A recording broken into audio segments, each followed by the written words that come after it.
Burning Bridges, an Aliens Fanfiction, written by Kruger, also known as Admiral Katz on fanfiction.net, at Sailing Bunny on Twitter, and the Sailing Rabbit on AVP Galaxy. Read by Kruger and edited by Denal Douglas. This story follows a different timeline to the current alien universe. Some characters have been changed to reflect this timeline. Chapter 9 2175. Both Gorman and Valen were knocking on every Marine's door the next morning, shouting and rousing everyone from sleep. "Towers! Time to get up! Let's go!" Gorman knocked on Towers' door and waited. "I don't hear you getting up, young lady." He waited 5 more seconds, then opened the door. Towers covered her face with the blanket, laughing as Gorman dragged her out of bed. "That's not funny! We have to be up and ready to go." "I am ready to go! I packed my stuff before you came in here." Towers yelped as Gorman pulled her off the bed. "Gorman, stop!"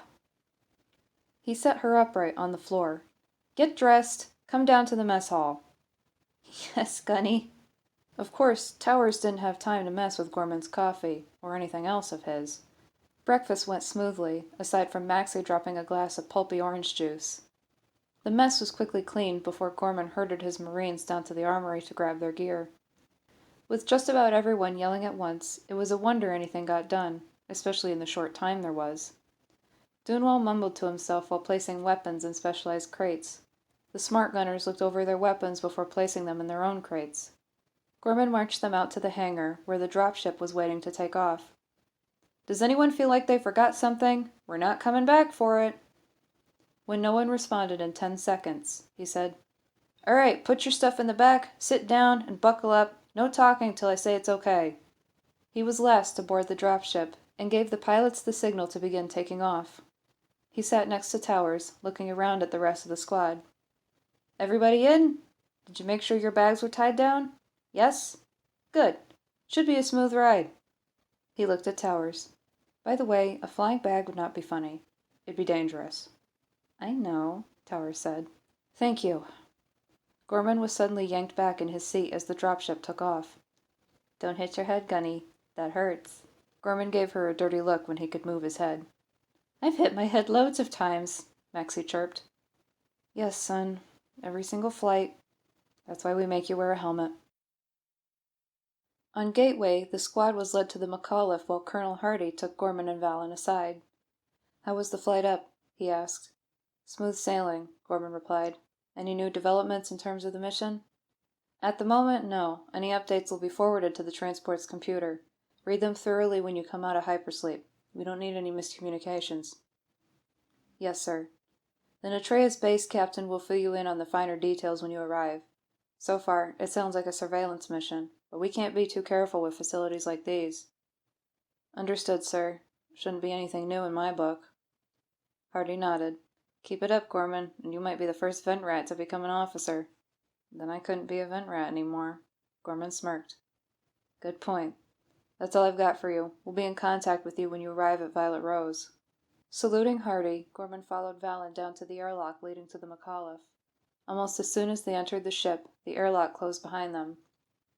They headed up to the hypersleep chamber, where the others were. "What in God's name is going on here?" Valen shouted. Maxie was struggling to keep a towel around his waist while searching around the lockers. "My clothes are gone." "Towers!" Gorman growled. "It wasn't me," Towers yelled back, coming out of the showers. "Don't you dare rat me out," Wade hissed. "I heard that," Gorman replied, rolling his eyes. "Give Maxie his clothes. I have told all of you, many times, that you are not to be naked outside the showers." "I had no choice, Gunny," Maxie cried. "I know. I'm sorry she did that to you." Wade dropped Maxie's clothes on the bench. "You're no fun, Gorman." "He's plenty fun," Towers muttered. "Come on. He's probably still a virgin, even though he's married." "That's enough. Get your sleepwear on, get in the mess hall, last meal before cryo, let's go," Gorman shouted. "We still have to shower," Valen muttered. "Then get in the shower." Gorman opened his locker, hanging up his gear and removing his sleepwear from his duffel bag. He grabbed his hygiene supplies before jogging into the showers, hoping he didn't find the mess hall in a wreck when he got out. He gasped and shuddered as he was struck in the face with a hard jet of cold water. Goose flesh rose all over his skin. Of all the things to expect in marine life, the icy showers were something he would never get used to. The water would warm up, albeit slowly. It was at that moment Gorman realized it would be over a month until he could talk to Lydia again, even over a satellite. He was suddenly grateful to be alone, and that the water was mixing with his tears. Everything on the transport seemed so cold. He longed for the warmth of Lydia's embrace. He remembered the previous summer, just a couple months before they were married, was among the happiest in his life. Sure, there were people watching, but neither of them cared as they sprinted after each other on the beach separating Chicago from Lake Michigan, running into the water and occasionally being splashed by tides. At night, after changing clothes, they walked out to one of the piers, city lights glowing behind them. The lake was illuminated by the lights and the moon above. The pier was special to them. It was the site of their third date and first kiss. Gorman didn't have a bachelor party before his wedding. He and Lydia were both tired of the planning and the occasional family drama flare-up. Some alone time would be nice. They went to that same pier, watching the sunset as they cuddled. "Just think," Gorman whispered. "Within 48 hours, we'll be in Dublin." Lydia smiled up at him. "I just love the way your eyes lit up when we finally got to discuss the honeymoon." "I was afraid you'd say no, to be honest." "Why?" "Well, Ireland is in the north, and it's October. It's usually very cold and rainy. But it's something you've always wanted to do." "Was there some place you wanted to go?" "I didn't have anything in mind. I knew since we were serious about dating that you wanted to go to Ireland. Seems perfect." "I just didn't want to feel like I was controlling everything." "You weren't, I promise." Lydia kissed Gorman's jawline. "I love you." "I love you too, my darling, my lucky shamrock." He kissed the side of her forehead. "Ish proud of 'em too." Lydia kept grinning. "Are you going to make the locals think you're one of them?" "Perhaps, though I'm going to enjoy spending time with you while we're there. I can put my family history together another time." "You're making family history by marrying me." "That's very true." Gorman kissed her again. "Just, we're not quite ready for children." "Not yet. Someday. I hope they have your brain. I hope they have your eyes." He definitely missed the color of her eyes. He missed everything about her. Gorman was well aware that he wasn't being very speedy when it came to leaving the shower and getting dressed. He tried to put on a brave face when he entered the mess hall, but when he saw Towers looking at him, he had the feeling that, somehow, she knew what he was feeling. Then she smiled at him. A part of him wanted to smile back, but he started to wonder if she was smiling to make him feel better, or because she put salt in his water cup. Sitting down, Gorman took a sip of his water, and then spit it back in the cup when he tasted the salt. He glared at Towers, who was still smiling. "I knew I left you alone too long," he said. "Blame Valen. He got your tray out for you. The water was too tempting," Towers replied. "Right. It's Valen's fault you can't control yourself." Towers gave Gorman a playful shove. After finishing their last meal for the trip, the Marines headed back to the hypersleep chamber, stripping down to only the essentials. The girls kept their t-shirts on, while the guys were only in their shorts.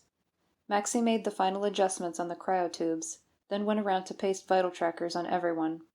He then lay down in his own tube, placing the trackers on himself. "Cryosleep will initiate in 2 minutes," he called.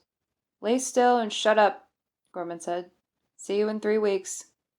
Towers waved to him from her cryotube. "Good night, Gorman." "Good night. Sweet dreams." Gorman took a breath as the tube began to close over him, and hoped that he really would have sweet dreams. Dreams of Lydia.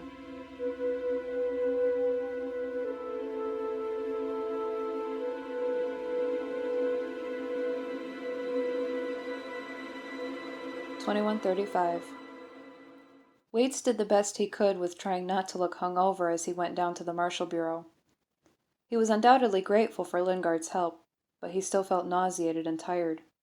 His head seemed to pound as he rode the elevator. He felt like someone was driving a nail between his eyes. As he entered the bureau, Waits kept a straight face. None of the other marshals paid much attention to him. Sterling was sitting cross-legged on a bench, seemingly waiting for something before glancing up at Waits. Hazelton was reading something in a folder. "Good morning, Waits," Hazelton said, not looking up from the folder. "Morning, sir," Waits replied, struggling to resist a groan of pain from the throbbing in his head. "I need you to go patrol the lower mall, 9 to noon." "Okay." Waits went over to the coffee maker, pouring himself a cup. "This should help with my headache." He sighed, finding comfort in the scent of the hot drink. He still tried to avoid looking at everyone, afraid that someone would see the hangover in his face. When he headed down to the lower mall, the same place he and Lingard were the night before, he was a little afraid of the grill employees recognizing him. He paced by the place a few times, but no one gave him a second glance. At least Ransom wouldn't bother him. Hopefully the hangover would fade long before they encountered each other again. Around noon, Waits was relieved by Harris, and headed up to the first floor, hoping to find Lingard on her lunch break. She took a lunch break, right? Given that she sometimes doesn't sleep, I wouldn't be surprised if she doesn't eat once in a while. Well, that was going to change. Waits headed straight to San Cristobal, trying to push past the discomfort of the hangover. He hated the feeling of being paranoid. He kept glancing over his shoulder, afraid Ransom was nearby at all times. Giving a sigh, Waits faced forward.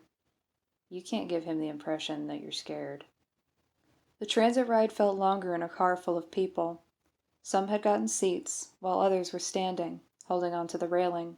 Waits gave a grunt of frustration as the car rocked, dull aches resonating through his head. He squeezed his eyes shut, trying not to let it show he hurt. He breathed a sigh of relief when the car stopped at SciMed.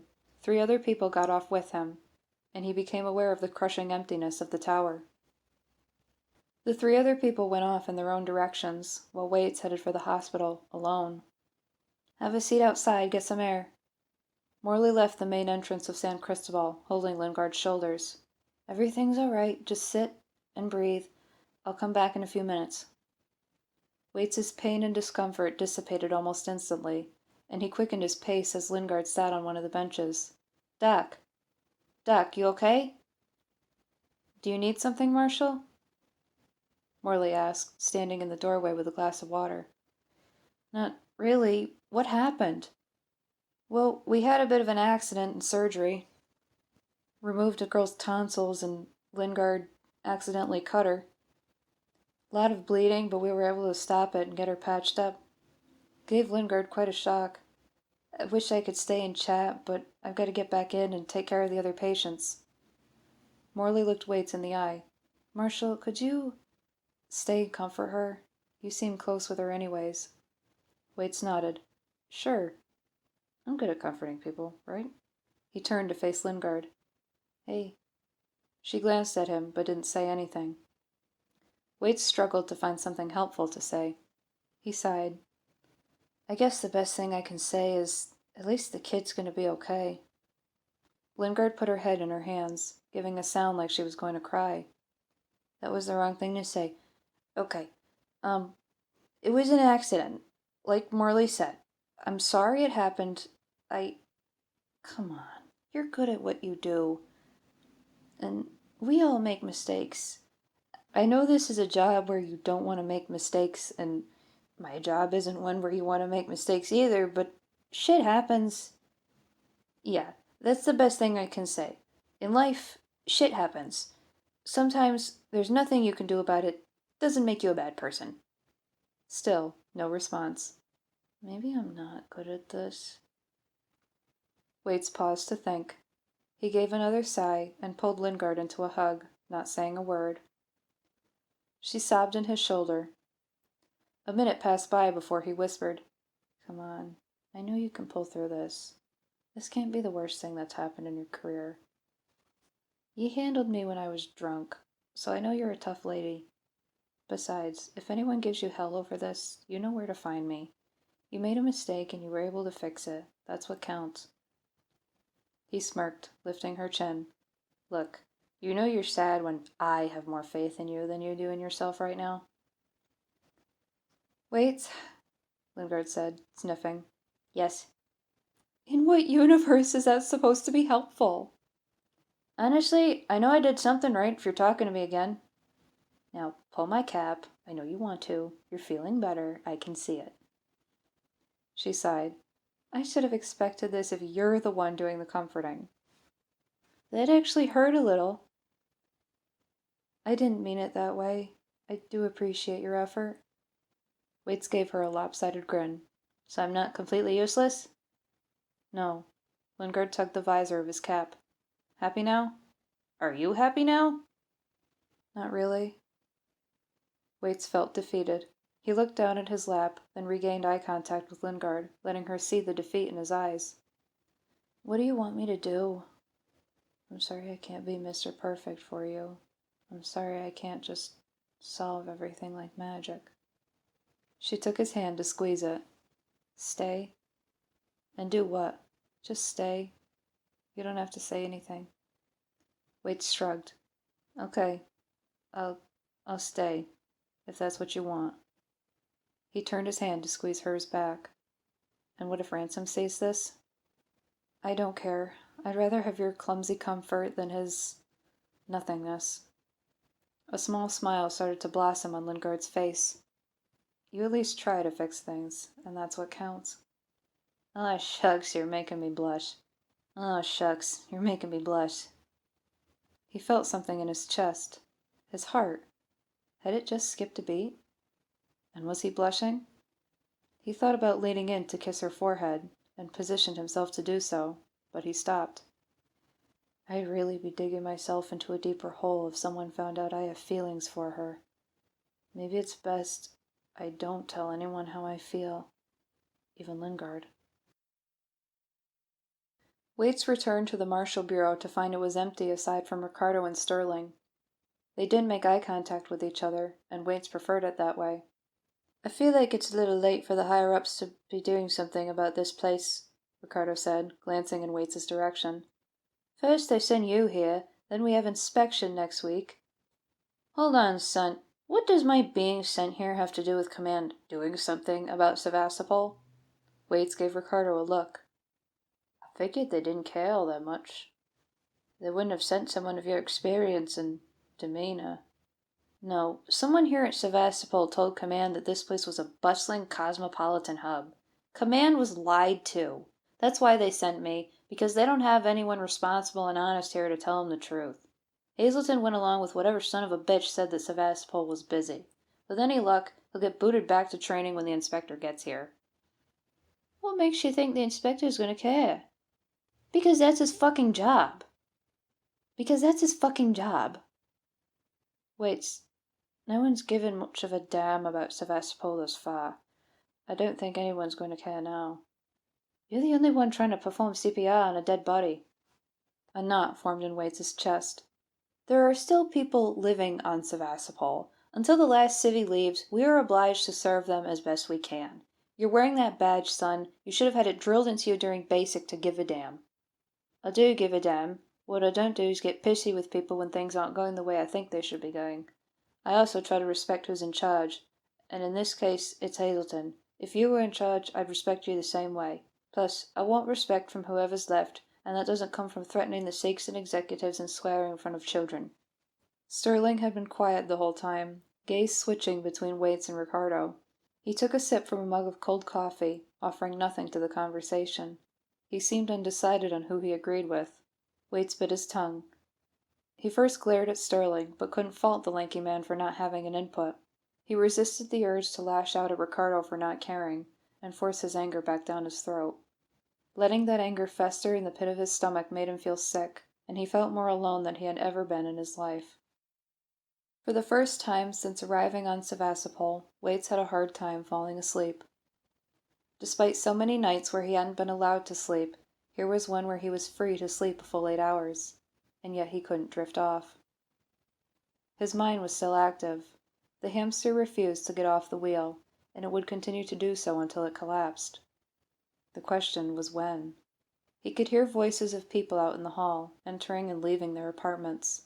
Their muffled voices made it hard for Waits to try and fall asleep. He covered his head with a pillow, but that did nothing to stop his thoughts from running around and around inside his head. Maybe I should just tell Lingard how I feel. Just her. No one else. I can trust her. He let out his breath. and put the pillow back under his head. No, nobody should know. If pressured, she'd tell Ransom. She's so sweet, but she caves too easily. It's not fair that she doesn't know, though. I can't keep this from her. Maybe she feels the same way. If she does, she'd guard it with her life. No amount of pressure would get it out of her. Even without Ransom's crap, there was always the age-old fear that Lingard didn't have the same feelings. It's entirely possible we're just friends who are affectionate with one another, and it won't go any further than that. Then again, maybe she's just as afraid as I am of Ransom finding out. Maybe, just maybe, if we both go to Gateway when Sevastopol closes, things will change for the better. It was definitely a pleasant thought. Waits could be patient. He could wait a few months, if that's what it took. If they were meant to be, it would happen in time. Adjusting his position in bed, he tried to turn his mind to more pleasant thoughts. They were swiftly crushed by thoughts of his earlier conversation with Ricardo. What if he's right that the inspector isn't going to care? What if Hazelton stays and we just languish here till the station closes down? He closed his eyes, giving a quiet sigh. Pleasant thoughts. Waits tried to steer his mind in another direction. It worked for a little while. Then he was sucked back into the vortex of fear and frustration, anger and loneliness. Being in that vortex was exhausting. The hamster finally fell out of the wheel, and Waits tried to embrace the blanket of sleep coming over him.